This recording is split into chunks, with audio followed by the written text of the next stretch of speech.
Welcome to the Imaginaries.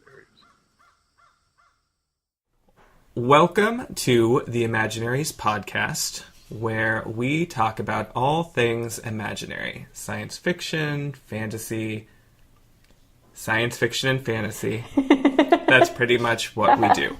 I'm Tony, and I'm joined tonight, as usual, by my lovely co-host, Kendra. Hi, guys. So tonight, or I guess whatever time you happen to be listening to this podcast, we are going to be talking about the book Mother of Eden, sequel to Dark Eden, both by Chris Beckett. Episode 9 of our podcast was devoted to Dark Eden, and we wanted to follow up with a podcast devoted solely to Mother of Eden, because there are a lot of things that we want to follow up on that were introduced in Dark Eden, both in the book and our podcast. But before we get too much into discussing what happens in the book itself, let's talk about what happens. So I'm going to turn it over to you. Okay, so a very brief summary of what happens in this book for those of you guys who haven't yet had a chance to pick up Mother of Eden. I will try to keep this as spoiler-free as I can while also spoiling all of the relevant details for this podcast. So, Spoil it. Here goes.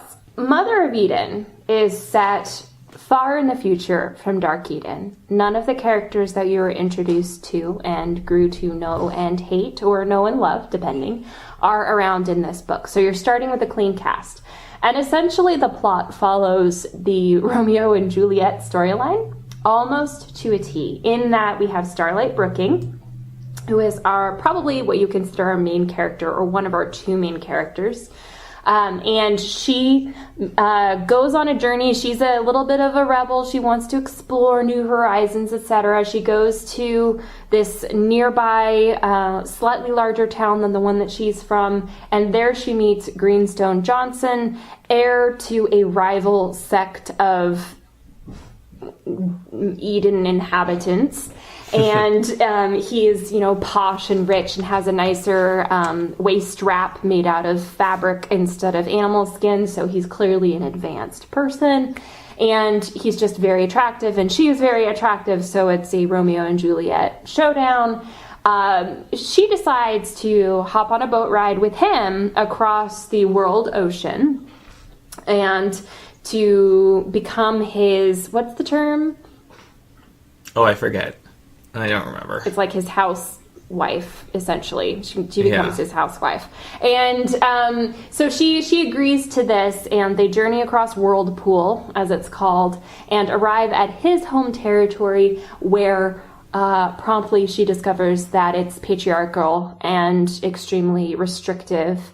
And she is simultaneously, by marrying the heir to this sect of world inhabitants, she is becoming kind of like the living incarnation of Mother Jayla, who was one of the founding 3 people to crash land on Eden in the beginning.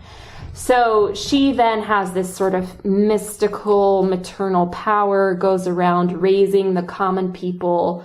She believes in something a little bit more egalitarian than Greenstone, and so she's like kind of, chafing at the bit a little bit. Well, eventually things fall out in which they try to cause a riot, and it kind of fails. And so she returns home and is faced with the inevitable big fish in a small pond scenario again. Like she suddenly realizes, oh, the place I came from is so small. So then she's never going to be happy anywhere. And that's kind of where the book ends. And I'm leaving out some pretty significant spoilers, which we'll probably tackle later. But the book alternates between her perspective, Greenstone's perspective, and Starlight's sister's perspective, among a very few others. So there's a little bit of a rotation, but again, it feels almost like a gimmick when another voice comes in, because really this book is hers and Greenstone's, in my opinion. So that is my 2-minute summary of Mother of Eden. Do you think that that's accurate? Am I reading that correctly? I do, yes. I had a very similar reading. I would point out, too, before we get too invested in this particular podcast that if you haven't listened to our podcast on Dark Eden, I would recommend that you do that first. Absolutely. I would also recommend, if you haven't read either Dark Eden or Mother of Eden, that you read at least Dark Eden before you listen to this podcast, because a lot of what we're going to talk about won't make sense sans that context. Now, we'll do our best to give very brief summaries, but really we want to get into the meat, to the philosophy of the thing. And so we're gonna be going pretty quickly through some of the sort of the context that you guys will need if you're new to the series. So yeah, go back, re-listen to Dark Eden if you can't remember what we said, and make sure that you're familiar with at least the world. And it is an interesting world. I mean, why don't we start there? Why don't we start there? So what I want to start with is inevitability. And the many notions of inevitability that this book seems to espouse. Your question, Kendra's question, regarding this book, the starting point at which our semi-script notes suggest we should start with is this or is this not an argument for the inevitability of patriarchy, of patriarchal domination, of patriarchal governance, of patriarchal politics? So I'm going to toss that one over to you to start us out. Yeah, I have such complicated feelings about the way that patriarchy is portrayed in this book, and I have problems with how the sort of collective egalitarian system is portrayed as well. And I think for me, a lot of it comes down to voice, in that all of our narrators have a very simplistic idea of the world in which they inhabit. They're all very self-absorbed too. So while Chris Beckett, the author of this book, is attempting to world build, but he's limiting himself simultaneously to the perspective, like the actual senses of his narrators. It causes problems when those narrators are very narcissistic. So when I look at the argument for inevitability of patriarchy in this book, I'm uncertain whether the characters think that or whether Beckett himself thinks that, because we only get the world through their eyes. That's what we're given. Right. And there's not a lot of, for all that he does to kind of engage with patriarchy, he never actually rises far enough above his character's point of view to tackle the perspective issue, and that's an issue for me that I'm going to have to grapple with. And I'm interested enough to see how it plays out in the third book in the series, which is just out in Britain the last couple months. So we're waiting for the US edition to kind of wrap up some of our judgment calls on these books. Interesting. It's fascinating, but it's also like it's under my skin in a way that if it doesn't work out in a way that I can handle, I might be sort of sad. Yeah. So I want to return to that idea for a moment of the unreliability of the characters, because in both this book and in Dark Eden, we do switch between characters, but we're definitely in that limited, very close first person where, and I say very close because first person tends to be very close. That's what it is. We're hearing from one character kind of, alone and so on and so forth. But these characters are kind of narcissistic and, focused inward, not focused outward, even though they, especially Starlight and Greenstone, are ostensibly charged with the governance of Greenstone's group of people. I forget what they're called. Is there a name for that faction? They're the John folk, aren't they? That's right. Yeah, I forgot if there was a name specifically for the folks who lived in the earth. Yeah. Of the John folk. There's at least 4 sects, and I'm forgetting one of the sects' names, but you've got John folk, Jeff folk, the one I'm forgetting, and then Tina folk. Yeah, right. Well, let's just say John folk for the sake of simplicity. So, Greenstone and Starlight, to a lesser extent, as, in charge of the John folk. But again, very much an inward focus. Some of the scenes that stick with me the most are the ones that have that outward focus. When Starlight is out with, quote, the common people, unquote. Air quotes again, I should say. And oh man. Yeah. No, I have thoughts about the way the common people are described. I guess for me, a lot of this comes back to the simplicity of these characters' understandings of their world. So Starlight's understanding is that there are rulers and then there are common people. And the common people are always poor and powerless and eager to, put their faith in mystical, semi-religious figures. And they're always like miners or slaves or like giant bats. Like that's pretty much the definition of common folk in her POV. And you don't really get anything different from the others. And yet, like, she doesn't have any money where she grew up. Money isn't a thing. In fact, a fair bit of the book is dedicated to, like, her people from Knee Tree Grounds, this little hamlet, learning what currency is. Like, symbolic currency. So it's, like, interesting that, like, she, as a person who doesn't know what money is, who didn't have any money, who marries into, basically royalty of a kind, suddenly she has all these opinions about the common people. Like the bourgeoisie, and I don't know, I feel like it's a little Marxist on the nose, but like it belies Beckett's sophisticated understanding of philosophy. Like it breaks through uncomfortably because these characters aren't supposed to have complicated ideas of philosophy because they're so simplistic and narcissistic, but they do too. Yes, it's complicated. They do, and that is where the close first person breaks down a little bit. In some ways, or in some places, it saves what would otherwise be kind of a plot hole. For example, when Starlight is going across Whirlpool to live with the John folk in the first place, we're told that it takes days to cross the Whirlpool, and there's no way anyone could do it alone, and you need a large group of people to do it, etc., etc. And then Starlight does it at the end of the book without any support, unseen by us, by the reader. It kind of happens in the space between a couple of chapters.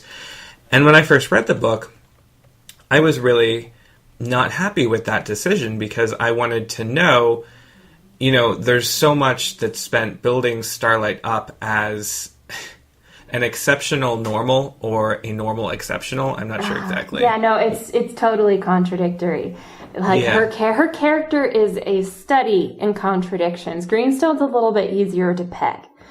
But because she's a representative of a different way of thinking and a different people, hers is the experience of learning how to acclimate. When we meet Greenstone, he's already kind of been on her side of the Whirlpool for a while. He knows how the rules work, and he kind of has this, haha, you're so unsophisticated and you know nothing. You know nothing, Jon Snow. It's totally like he's kind of a little bit snobbish about it, but he knows how things work, and he knows how to kind of explain how his world works to her, because he's already had these things explained to him. So, he's easier to peg, but she's grappling with changing out her entire worldview, her entire way of living.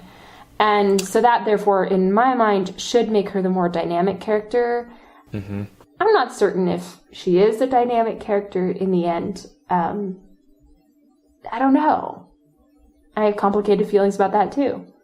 Yeah, I agree. I will say, on my first read of this book, I really did connect with Starlight. I thought she was an engaging protagonist. I thought her story was interesting. I thought her arc was interesting. I thought that the fact that, especially, that one of the critiques I had of Dark Eden was that we spent so much time being told that family was a matriarchal society, and yet the only real change we got was when John decided to come in and change things, and David opposed John, and so there was David Folk. That was the fourth one that I kept forgetting. Right. David Folk. Okay. Right. So we have the shift from matriarchal to patriarchal there, so I was happy to see Starlight's story taking the center stage of this book, and yet there's so many moves, again, that are gesturing at, we want to have a feminist story. We want to have a protagonist who is a woman with her own agency.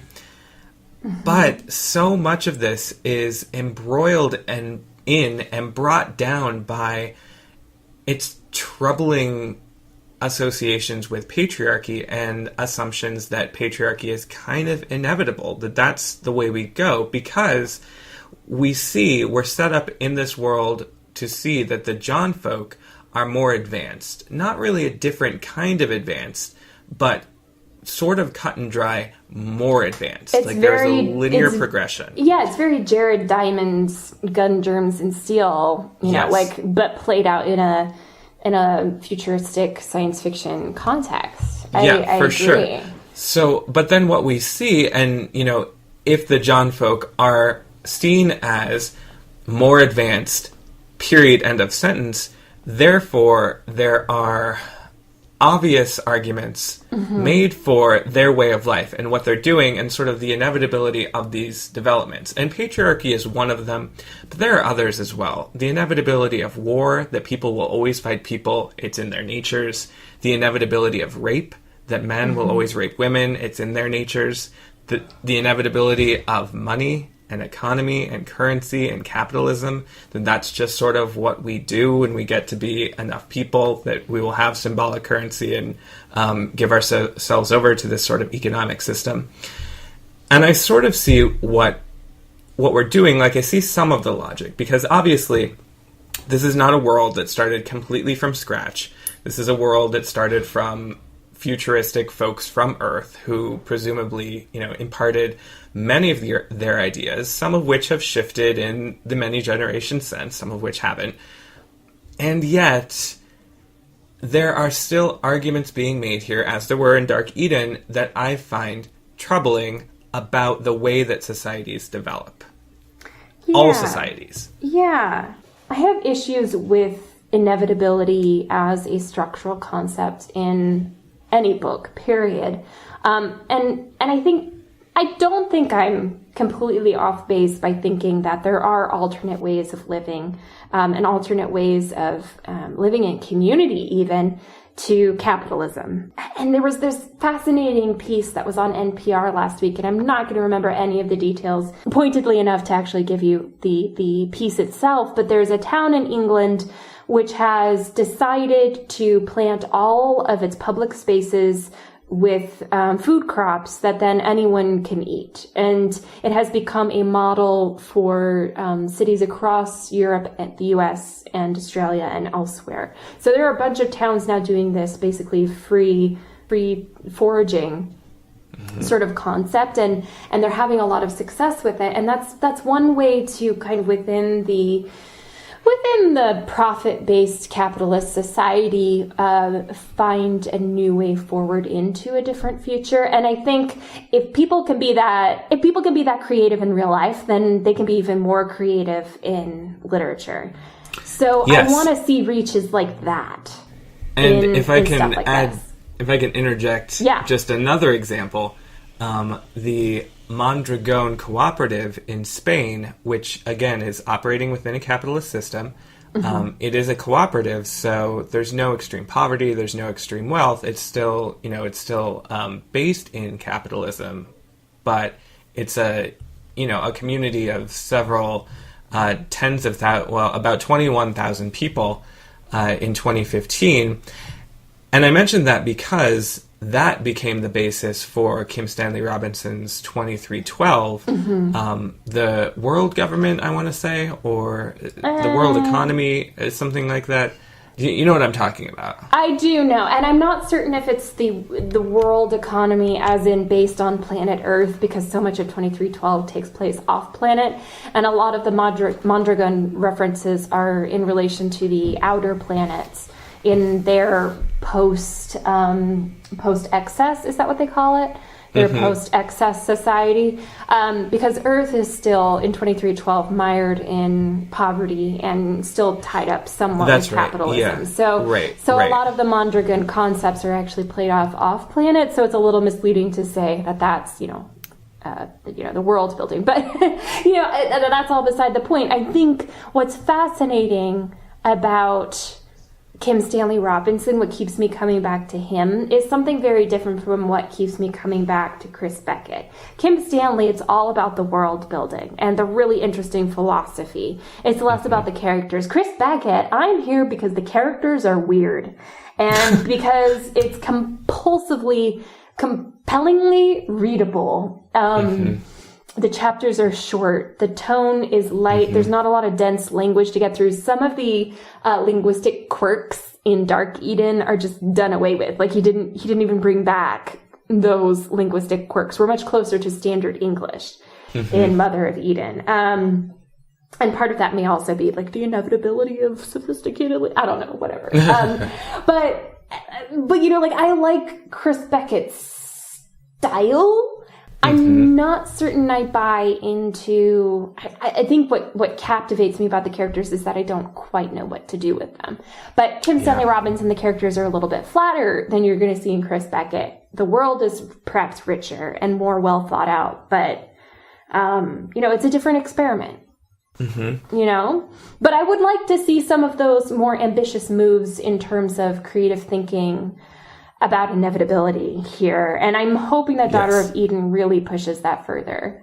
Yes. So. Right. And I will admit that when I have read trilogies in the past, when I've watched movies that are split into trilogies in the past, the second one for me has tended to be the weakest entry because you're not getting that sense of wonder and newness that you do in a first installment, and you're also not getting the sense of completion, the pleasure of conclusion in the final installment.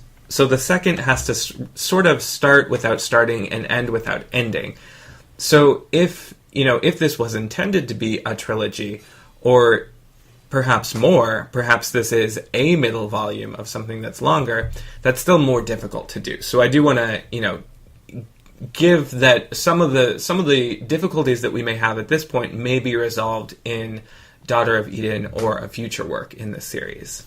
Yeah, no, I absolutely, I totally agree. And I also want to emphasize that, like, with Mother of Eden and Dark Eden and pretty much any other book that we review or talk about on this podcast, we tear it apart because we love it. We don't tear it apart because it's boring. Right. I don't think we could stand to talk about something boring for 45 minutes. No. So we do like Mother of Eden. We do recommend that you go and read it. Absolutely. And with that in mind, we're going to dive right back into trash talking it. Let's talk a little bit about like the racism.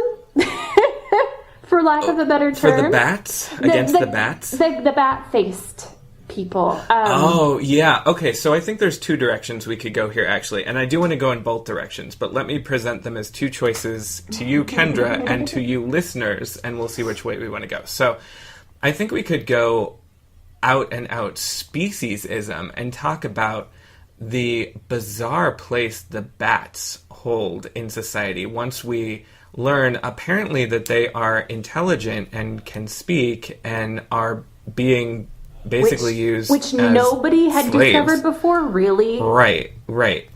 But we can also talk about the ableism that's present in this book. And again, the John folk who are held up as much more advanced than other societies and how they have stratified their society in such a way that anyone with an obvious physical deformity is treated as a lesser person, is part of a different class of person than anyone who would be, say, interacting with Greenstone directly or even any of Greenstone's close advisors. Ableism or speciesism? Pick your ism.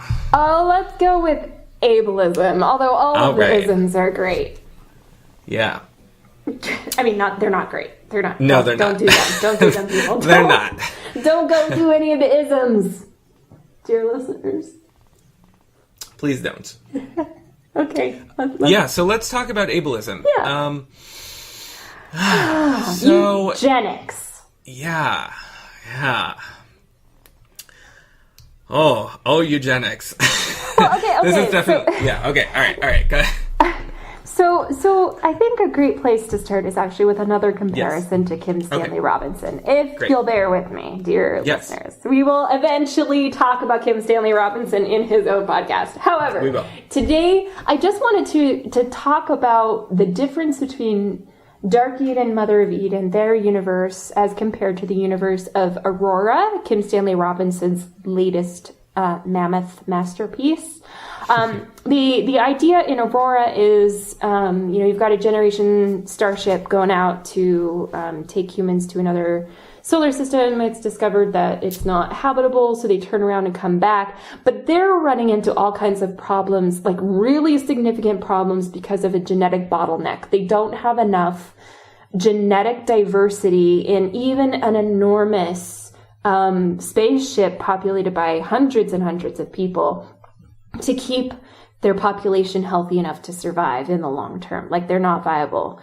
And then you switch to Dark Eden and Mother of Eden, which is predicated on the assumption that 3 people crash landed on the planet, 2 of them reproduced, and then their children, like brothers and sisters, got it on. And that actually gets a lot of page space in Mother of Eden, the conversation about the stigma behind that.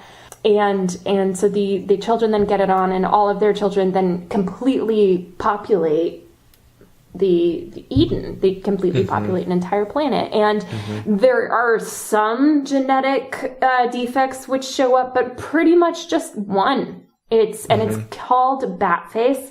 And it's essentially cleft palate is what clawfoot. It boils down to. We have the clawfoots as well. They're not mentioned a lot in Mother of Eden, but that's true. They are mentioned in Dark Eden. So you have like 1 or 2 major genetic abnormalities, and then you don't have anything about like reduced intelligence or some of the other even like very stereotypical genetic abnormalities that are associated with inbreeding. So there's a very simplistic understanding of how genetics works, but a lot of things in this universe are that way simply so that you can move the plot forward.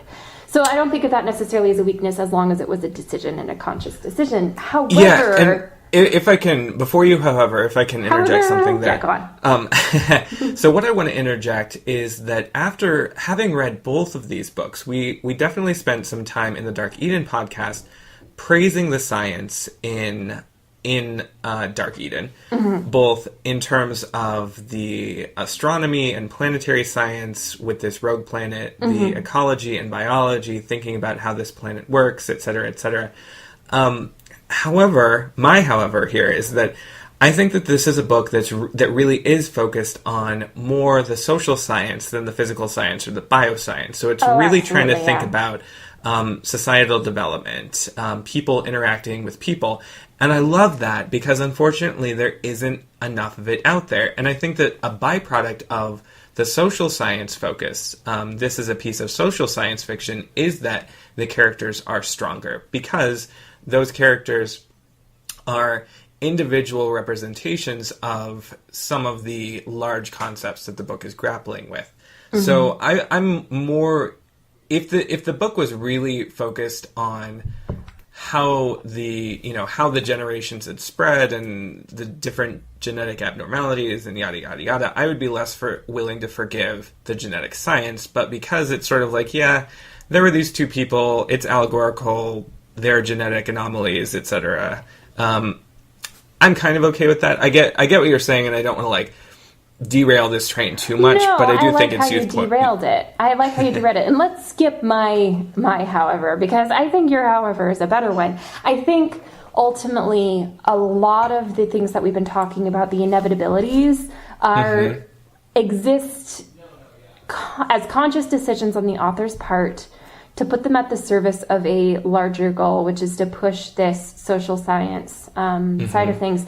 And the part of the social science that's interesting in this book is the notion of eugenics and how we control our children's futures. Essentially, there's a lot of talk about that and parental expectations, communal and societal expectations, and how we fill them or don't, and how it maybe doesn't even have all that much to do with us as like specific individuals, like with Starlight taking up Mother Jayla's ring and then becoming Mother Jayla, she could have been anyone. The people, the simplistic common people couldn't care less. It was just the fact that she was wearing the ring, she became Mother Jayla. And the same thing might be said for the bat faces and the clawfoots versus the quote unquote, normal inhabitants of this universe. They exist to create a very polarized, very easy to tackle example of racism, essentially. And so we were going to start with ableism, but we ended up with racism. I think because in this book, there doesn't necessarily need to be a distinction between the two, because what's interesting to Beckett and what ends up being interesting to his readers is that people are inherently cruel to each other and inherently exploitative. And so these differences in ability and differences in species and difference in genetic abnormality manifestation become fodder for power plays. So that's interesting, I guess. It is interesting. It's uncomfortable, but it's interesting. And I think where the book falls flat for me is in trying to make it also a feminist thing. I think that was a step too far. It's fine with me if you want to set up the patriarchy to be inherently cruel in a sense, because that bears out in our current experience of patriarchy, our experience of patriarchy historically. But the inevitabilities thing can undermine the author's credibility if you let them be the focus. So we end up in this podcast coming full circle to, I'm uncomfortable. And here are the reasons why. And they're legitimate, but they're also not the point. So I'm uncomfortable.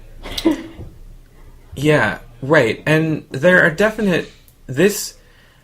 This book resonates with me in a different way, talking about it tonight in the aftermath of the American political fiasco.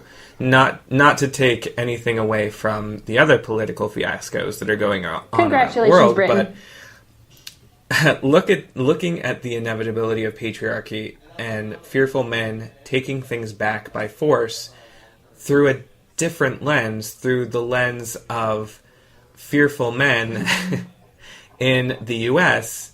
today taking things back by force because they're afraid, it really puts this book in a different light and makes it seem relevant in a different way than it was when I first read it. And why I'm bringing up this point in particular is that I agree with you. This is not a feminist book.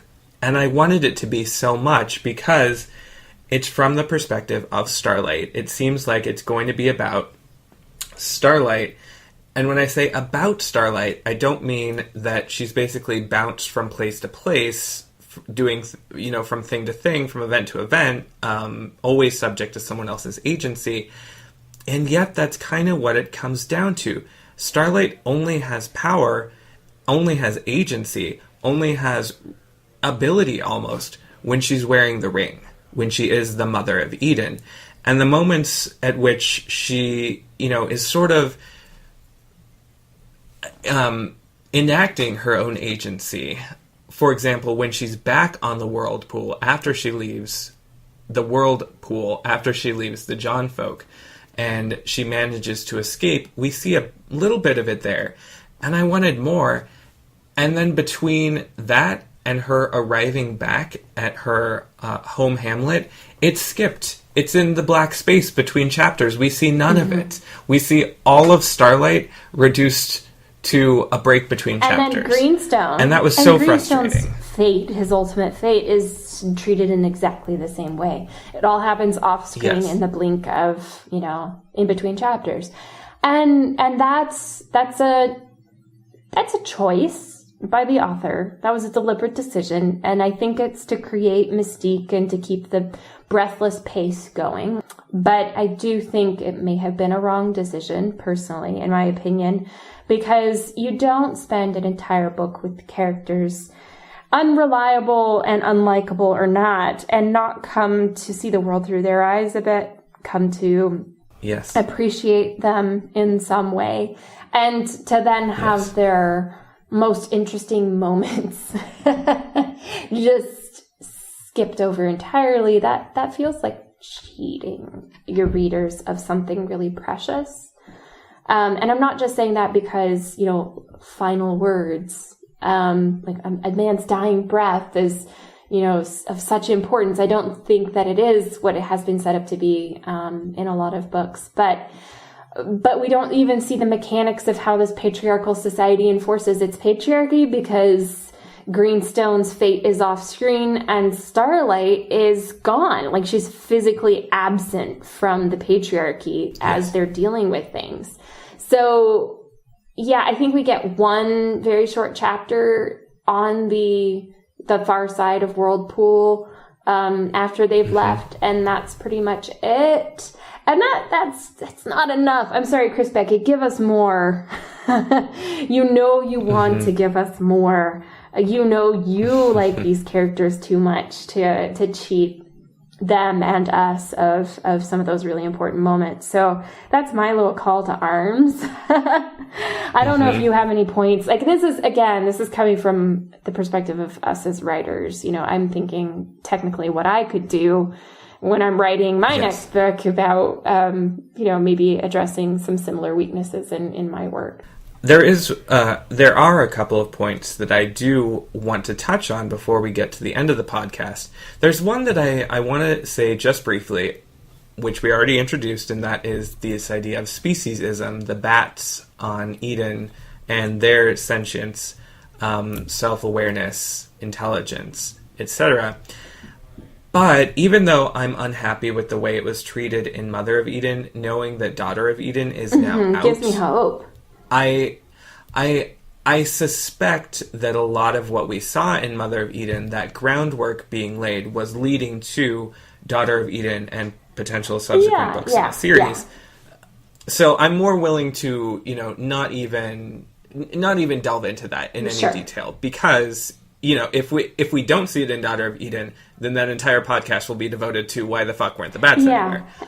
But unlike The Lord of the Rings, which The Two Towers was really a more complicated book than The Fellowship of the Ring in a lot of ways, and it complicated its social world in really pleasurable ways. Return of the King, in my mind, was actually weaker than The Two Towers, not by a lot. No, it's still great, but in this case, I think we have the classic arc, as you were talking about, a strong opening showing a middle piece that's interesting in some ways, but it doesn't necessarily complicate the world all that much more. It's trying to, but I don't think it really gets as far as it wants to. And then Daughter of Eden has the burden of tying up all these loose ends, and that might make it both really super exciting and compelling to read, or it might make it kind of a mess. And so knowing that Beckett is getting very strong reviews for Daughter of Eden gives me a lot of hope that some of the questions and comments we have will be addressed. Yes. So maybe, unless you have anything that you particularly want to end things with. I do. Okay, awesome. Well, then let me throw out another question for us to think about before we get to those closing ideas. So, how do you write a believable time skip? So, as you noted at the beginning of the podcast, when you were reviewing the book's plot, we're several generations on from Dark Eden. So all of the characters we knew are not present in this book, and we are introduced to their descendants. So how do you write a believable time skip of a temporal scale like that, when the reader knows exactly what happened, and the characters have only learned it through legend and myth? So in Dark Eden, we're given the story of how people came to Eden in the first place, and that's one of the things I really liked about it, that these folks take this event that is just passing out of living memory and mythologize it, and it turns into their myth, but also their actual history. But it's much more difficult in Mother of Eden because while the John folk and the David folk and the Jeff folk and the Tina folk have those characters as, their mythology, even though the world mythology is still there, we know exactly what happened with John and David and Jeff and Tina. So how did you read that? How did you respond I think what that? we're asked to do as readers is to take like a year break between reading these books and then to approach the new book with the same kind of innocence, in a sense, and because we too have forgotten many things. I don't think these books read as well when they're read immediately in sequence as they do when there's a break in between. And I think there's such a thing as suspension of disbelief in watching film as well, and I think that there's a part of that which you can understand and expect in science fiction of this nature.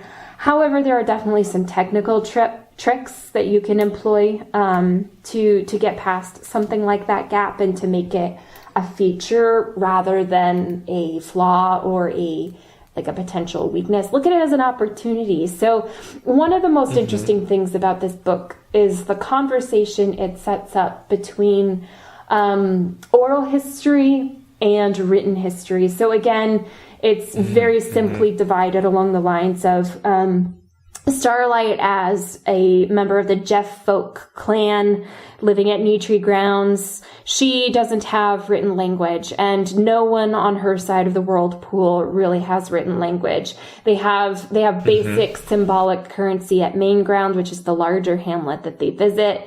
And then, a vehicle house where the space vehicle crashed. They have some like symbolic stuff going on there, but they don't have written language. So when she travels across the whirlpool and meets this more advanced society with its technology and its mining and its enslaving practices and things like that, she also discovers that they have basically a priest class in their class system, and the priests have the power of the written word. And so she discovers that they have the authority over history because they've written it down. And they use that as a power play against her who only has oral history. And one of the ways that this plays out is she is inculcated with what would you call it? Like she's given a nugget of wisdom by her mother. And yeah, I call them the arc words, but I'm not sure what you would. Yeah. Okay. So very simple. I'm just going to read them. So her mother tells her, and this is considered secret history only for women. Always remember that women are just as good as men. Don't ever treat someone differently because of the color of their skin. Just because someone thinks they're important doesn't mean they're better than anyone else, and nor does having lots of stuff. There's no need to hit children and to teach them to behave. Don't treat people like they're just things. And then she goes on to say there was loads more of it, but it was one bit in particular that came into my mind as I lay there on the rocks at Vehicle House while the bats dived for fish in the shining water. It was the bit Mum used to emphasize more than any other. Always look out for men who like the story to be all about them, she told me in the name of the Mother of Eden, which is Mother Jayla. They're the ones you should try to be with. Well, so this is set up as oral history passed from mother to daughter, and usually has to be kept secret from men because you'll get, shamed or executed depending on which side of the whirlpool you're on. And it turns out she's given an incorrect version, because that last line, try to be with men who think the story is all about themselves, like that's her mother actually deliberately changing the story because she herself has a liking for controlling men. So she teaches Starlight to seek out an unhealthy relationship, which she then does with Greenstone, and then she journeys across the whirlpool, discovers a whole world that espouses that same incorrect idea, but underground, among the common people of the John folk, there is an alternate version which says, avoid those men. And so then she discovers that she's been given the wrong story. But at the same time, as all of this is going on and the unreliability of oral history is being made clear to her, she also always advocates for its reliability in the face of written history. Have you noticed that? So Yes. the priests come at her with the written word, and they're like, "This is our version of what happened between John and David." And she's like, "That's not right, clearly." And because we've read Dark Eden, we know that the written version that these priests are keeping is wrong, and it privileges John's opinion over David's. So it's really complicated, and it could have been super interesting for her at some point to actually foreground the fact that she's discovering the unreliability of oral history in her own personal family life, while she's also fighting and raising riots under the banner of the reliability of oral history over written history. Yes. Yep. It's just wild. So it could have been so, I don't know. It's like, it's on a scale of 1 to 10, it's about 4 on the excellence scale, because it was such a great nugget of an idea and it just didn't fully come to fruition. So there's a lot of those sort of false starts in this book. And so that's what we're hoping kind of gets dealt with in Daughter of Eden. Yes, most definitely.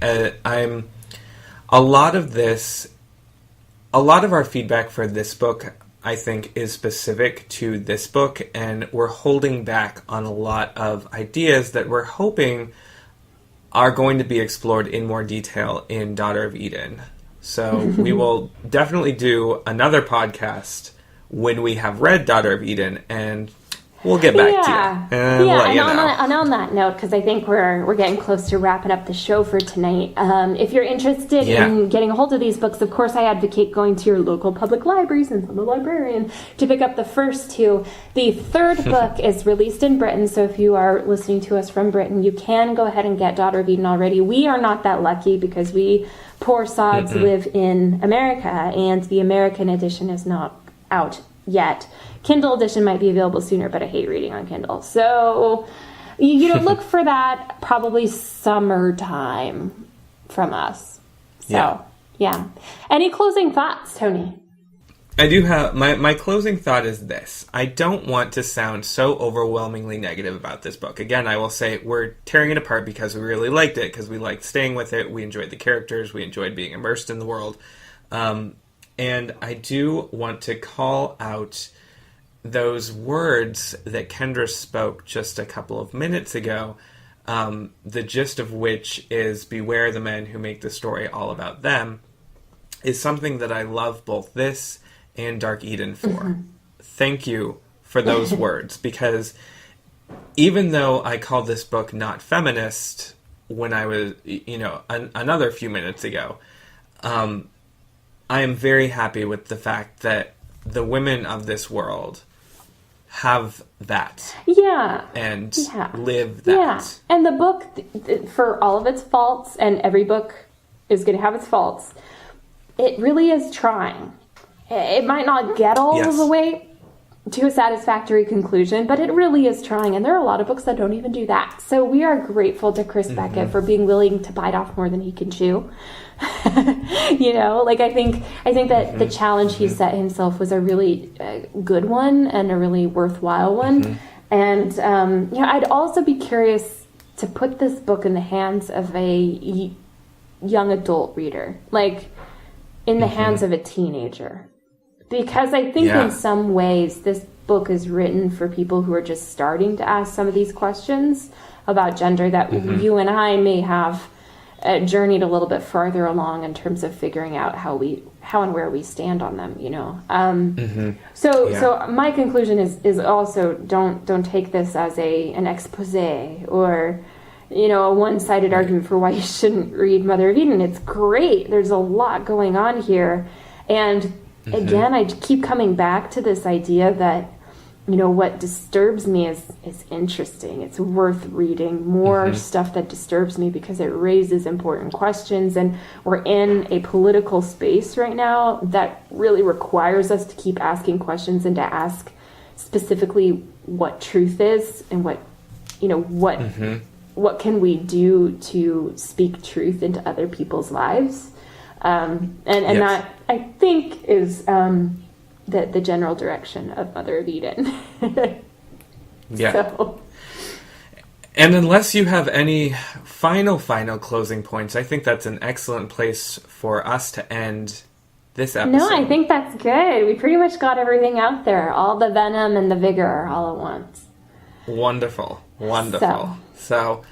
So we will definitely see you next time, or you will see us, or you will listen to us, I guess, because you can't see us, on the Imaginaries. Yeah. Thanks for joining us, and have a great day. See you at www.imaginaries.us, and you can also find us on SoundCloud. We do now have a Twitter. What was our Twitter handle, Tony?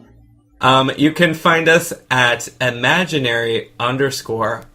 Ooh, imaginary_pod. And of course, you can also subscribe to follow us on iTunes if you think that we're not the worst people in the world to listen to for 45 minutes a week. Please. We're not. We're not Donald Trump.